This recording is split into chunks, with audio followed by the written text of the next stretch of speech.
या बातमीपत्राचे प्रायोजक आहेत महालक्ष्मी तथास्तु आणि महालक्ष्मी सुपर बाजार। इस्रोनं आणखीन एक इतिहास रचला। इस्रोनं सूर्याचा अभ्यास करणाऱ्या आदित्य L1चं शनिवारी सतीश धवन केंद्रातून यशस्वी प्रक्षेपण केलंय। आदित्य L1चं नेतृत्व एका शेतकरी कुटुंबातील कन्या आणि महिला शास्त्रज्ञांच्या हातात आहे। निगार शाजी या महिला शास्त्रज्ञ आदित्य L1च्या प्रकल्प संचालिका आहेत। जालन्यातील लाठीचार्जचा निषेध करण्यासाठी मराठा समाजाच्या वतीनं सोमवारी निषेध मोर्चाचं आयोजन करण्यात आलंय। या मोर्चात नितेश राणेंनी सहभागी होण्याचं आव्हान आमदार वैभव नाईक आणि शिवसेना नेते सतीश सावंत यांनी दिलंय।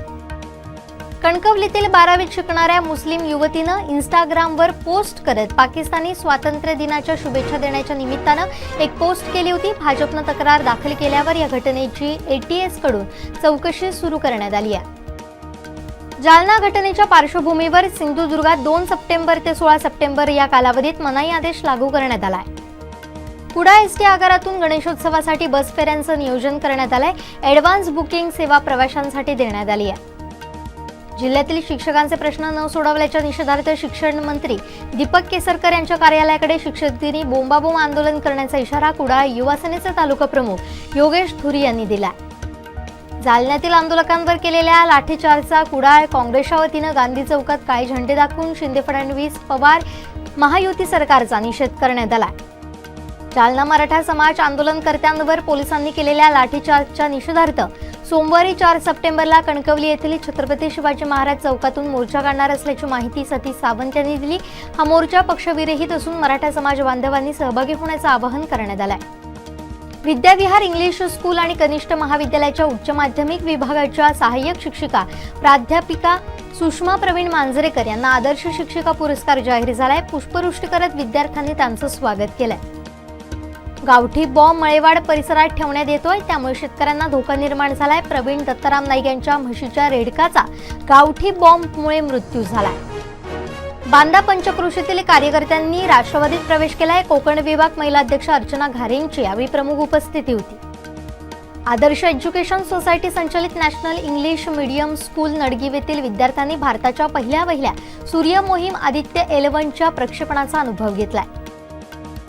रिक्षा व्यावसायिक किरण शिंदे कुडाळ नगर पंचायतीचे उपनगराध्यक्ष बनले। यासाठी रिक्षा युनियनच्या वतीनं त्यांचा सत्कार करण्यात आला। गोवा मुंबई राष्ट्रीय महामार्गावरील ओरोस जिजामाता चौक इथं गुटखा वाहतूक प्रकरणी गाडी चालक अभय नारायण केसरकर आणि महादेव सुभाष नेवगी यांना अटक केली होती। या दोघांनाही 6 सप्टेंबर पर्यंत पोलीस कोठडी सुनावण्यात आली आहे। शरद पवार गटाचे नेते आमदार रोहित पवार यांनी जालना घटनेसाठी देवेंद्र फडणवीसांना गृहमंत्रीपदाचा राजीनामा देण्याची मागणी केली आहे। कवयित्री सरिता पवार यांच्या राखायला हवी निज खूण या काव्यसंग्रहाला बुलढाणा जिल्ह्यातील मानव बहु सामाजिक संस्था डोणगाव यांचा राज्यस्तरीय काव्य गौरव पुरस्कार जाहीर झालाय। बंगालच्या उपसागरात तयार झालेला कमी दाबाचा पट्टा आणि राज्यात तयार झालेल्या अस्थिर वातावरणामुळे आगामी 48 तासात राज्यात हलका ते मध्यम पावसाचा अंदाज पुणे हवामान विभागानं वर्तवलाय। मराठा आरक्षणाच्या मागणीसाठी जालना येथील अंतरवाली सराटी इथं करण्यात येत असलेल्या आंदोलनाच्या ठिकाणी गेलेल्या शरद पवारांच्या ताफ्यातील गाड्यांची तोडफोड करण्यात आली आहे। निपक्षपातीपणे निवडणुका झाल्या पाहिजेत, जातीपातीवर मतदान नको, बॅलेटवर निवडणुका व्हाव्यात अशी मागणी काँग्रेसचे प्रदेशाध्यक्ष नाना पटोले यांनी केली आहे। मुंबईहून आदेश आल्यानंतर पोलिसांनी लाठीचार्ज केला, त्यामुळे जालना प्रकरणात पोलिसांना दोष देणार नाही, परंतु ज्यांनी कोणी आदेश दिला ते पाहणं आवश्यक आहे असा आरोप शरद पवार यांनी केला। देशात एक देश एक निवडणूक ही संकल्पना वास्तवात उतरवणं शक्य आहे का, याबाबत विचार करण्यासाठी केंद्र सरकारनं माजी राष्ट्रपती रामनाथ कोविंद यांच्या अध्यक्षतेखाली एक समिती स्थापन केली आहे। भारतीय रिझर्व्ह बँकेचे गव्हर्नर शक्तिकांत दास यांना global finance central banker report cards 2023 मध्ये A+ दर्जा देण्यात आलाय असं केंद्रीय बँकेनं नुकतंच जाहीर केलंय। आता ब्रिटनच्या नॅशनल हेल्थ सर्व्हिसनं कर्करोगावर लस विकसित केल्याचा दावा केलाय। ही लस घेतल्यास कर्करोगावरील उपचाराचा कालावधी 3/4 कमी होईल असा त्यांनी दावा केलाय। टीम इंडियाचा कर्णधार रोहित शर्मानं मैदानात उतरताच मोठा इतिहास रचलाय।